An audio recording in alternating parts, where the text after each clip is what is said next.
Hello friends, இந்த வீடியோல நம்ம பைத்தானோடைய lambda function பத்தி பார்க்க போறோம். lambdaன்றது ஒரு built-in function. இதுக்கு தனியா நம்ம நேம் தரணும்னு அவசியம் இல்லை.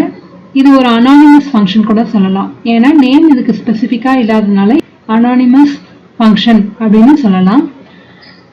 இந்த எந்த பர்பஸ்க்காக இது யூஸ் ஆகுது அப்படின்னு பார்ப்போம். ஜெனரலா ஒரு ஃபங்க்ஷன் நம்ம கிரியேட் பண்ணோம்னா def கொடுத்து ஃபங்க்ஷன் நேம் கொடுத்து பிராக்கெட் கொடுத்து நெக்ஸ்ட் லைன்ல ஆரம்பிச்சு கண்டினியூஸா ப்ரொசீட் பண்ணுவோம். மோர் தென் a சிங்கிள் லைன் நம்ம கோட் பண்ணி ஃபங்க்ஷனை முடிப்போம். இதுவே எனக்கு சிங்கிள் லைன்ல தான் ஒரு கால்குலேஷன் வேணும் அப்படின்னும் போது இந்த லாம்டா ஃபங்க்ஷனை நம்ம யூஸ் பண்ணிக்கலாம். அது மட்டும் இல்லாம ஒரு ஃபங்க்ஷனுக்குள்ளேயும் இந்த லாம்டாவை நம்ம யூஸ் பண்ணிக்கலாம். ஒரே ஒரு ஆர்குமெண்ட் மட்டும்தான் ஒரு ஃபங்க்ஷனுக்கு நான் அனுப்ப போறேன், அதை வச்சு கால்குலேஷன் பண்ண போறேன்.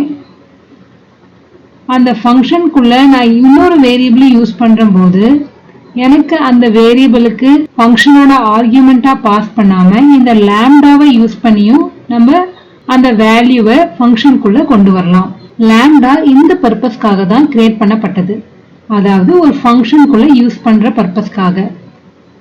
நான் சிங்கிள் லைன்ல மட்டும்தான் எனக்கு ஃபங்க்ஷன் தேவைப்படுது அப்படின்னும் போது நம்ம இந்த லாம்டா ஃபங்க்ஷனையே யூஸ் பண்ணிக்கலாம். It is a small function without any name.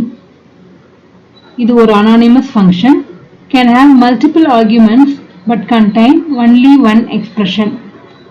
நம்ம பாஸ் பண்ற ஆர்குமெண்ட்ஸ் லாம்டால 1 இருக்கலாம், more than 1 எத்தனை வேணா இருக்கலாம், 2 3 4. ஆனா இதுல நம்ம யூஸ் பண்ணக்கூடிய எக்ஸ்பிரஷன் ஒன்னே ஒன்னாதான் இருக்க முடியும். எந்த கால்குலேஷனையும் சிங்கிள் லைன்ல பெர்ஃபார்ம் பண்ணி அந்த வேல்யூவை அந்த வேரியபிள்ல நம்ம ஈக்குவேட் பண்ற வேரியபிள்ல சப்ஸ்டியூட் ஆயிடும். Lambda is written in a single line of code and can be invoked immediately. ஒரே லைன் ஆஃப் கோடா இருக்கிறதுனால இதுக்காக எந்த பிராக்கெட் யூஸ் பண்ண தேவையில்லை. தனியா ஒரு ஃபங்க்ஷனுக்கு உண்டான எந்த ப்ரொசீஜரும் தேவையில்லை.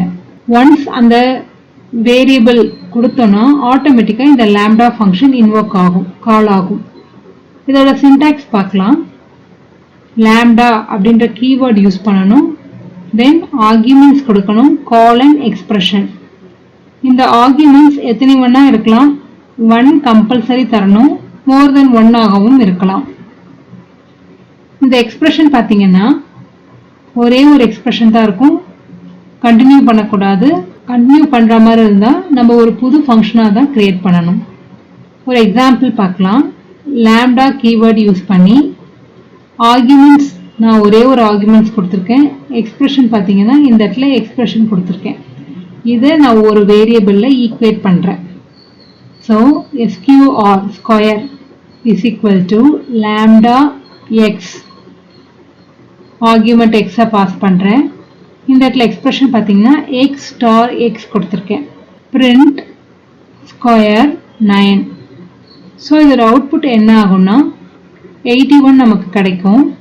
இது எப்படி கால் ஆகும்னு பார்த்தீங்கன்னா ஸ்கொயர் 9 கொடுத்த உடனே ஸ்கொயருக்கு ஈக்குவேட் பண்ணிருக்க அந்த லாம்டா ஃபங்க்ஷன் போயிடும். எக்ஸுக்கு பதிலாக 9 ஆர்கியூமெண்டா போகும். எக்ஸ்பிரஷன்ல 9 ஸ்டார் 9 81 அப்படின்ற ரிசல்ட் நமக்கு கிடைக்கும். ஸோ இந்த இடத்துல நான் ஒரே ஒரு ஆர்குமெண்ட் தான் பாஸ் பண்ணியிருக்கேன், அதுக்கு மேலே ஆர்குமெண்ட்ஸும் நம்ம பாஸ் பண்ணிக்கலாம். இதோட கண்டினியூஷனை நம்ம அடுத்த வீடியோவில் பார்க்கலாம். தேங்க்யூ.